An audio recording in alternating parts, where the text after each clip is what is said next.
nuestro bloque exclusivo de 10. Ahora vamos a hablar de un tema que no se toca muy habitualmente. En el Mundial todos hablan del fútbol, de los jugadores, de los técnicos, la gente. Pero ¿qué me dicen de los árbitros? ¿Qué es de la vida de los árbitros cuando no están en competencia, cuando no hay partido? Por ejemplo, acá solamente trabajan los fines de semana los jueces. Pero ¿qué hacen durante la semana? ¿Son profesionales? ¿A qué se dedican? Vamos a ver qué es lo que hacen los árbitros de este Mundial en su vida cotidiana.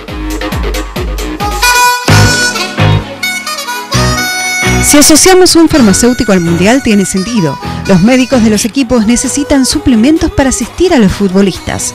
La palabra policía también está muy ligada, y más en esta Copa del Mundo, donde las protestas están al orden del día y el papel de las autoridades policiales es vital. Y ni qué decir de la palabra peluquería por cada look que presentan los jugadores. Pero si las asociamos con un elemento más concreto de este campeonato del mundo, como el arbitraje, nos invade la curiosidad.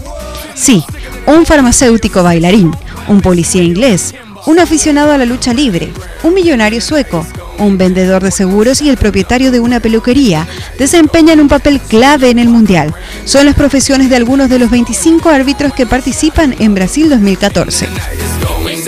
Durante los encuentros, todos visten el mismo uniforme, utilizan el silbato para impartir justicia en el campo. Pero fuera del estadio, cada uno de los 25 colegiados adquiere una identidad diferente, de las más variadas, que muestra el amplio espectro de posibilidades vitales que tiene el ser humano. Veamos solo algunos de los ejemplos más pintorescos.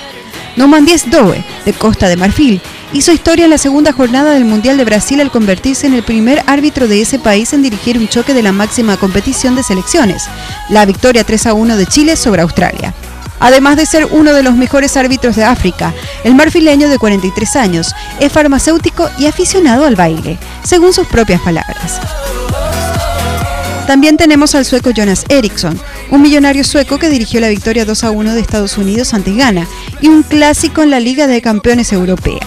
Lo conocen como el millonario relajado, debido a su carácter y a la fortuna de 7 cifras. Según los medios, han publicado más de 10 millones de euros, que tiene después de haber participado en el desarrollo de una empresa de derechos deportivos. Además, fue jugador de fútbol antes de convertirse en árbitro. Un policía inglés que trabaja en Yorkshire será el encargado de dirigir el jueves a Colombia ante Costa de Marfil en la segunda jornada del Grupo C. Es el popular Howard Webb, uno de los árbitros más respetados del mundo y que ya tuvo el honor de dirigir la final del Mundial 2010, en la que España se impuso 1-0 a Holanda.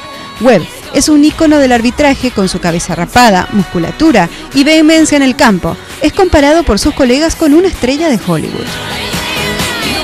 Otro que transmite seguridad y no solo dentro del campo es el turco Cüneyt Çakır, vendedor de seguros de Estambul, y cuya actuación en el empate sin goles entre Brasil y México del martes fue seguida al milímetro después de los errores en las primeras jornadas de algunos de sus colegas.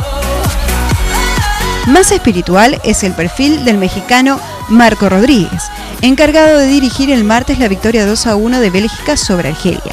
Tras abandonar su trabajo como profesor de educación física, se convirtió en predicador protestante en un templo a las afueras de la capital azteca. Y cómo no hablar del holandés Björn Kuipers, que dirigió la pasada final de la Liga de Campeones entre el Real Madrid y el Atlético. Triunfo 4-1 para los blancos.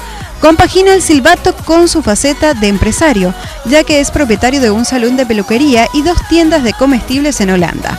Y por último, encontramos al primer colegiado de Gambia que participa en un mundial, Bakary Papa Gassama, quien se dedica en su tiempo libre al buri, una modalidad de lucha libre en su país. Bueno, realmente muy curiosas las actividades de estos jueces del Mundial. Ahora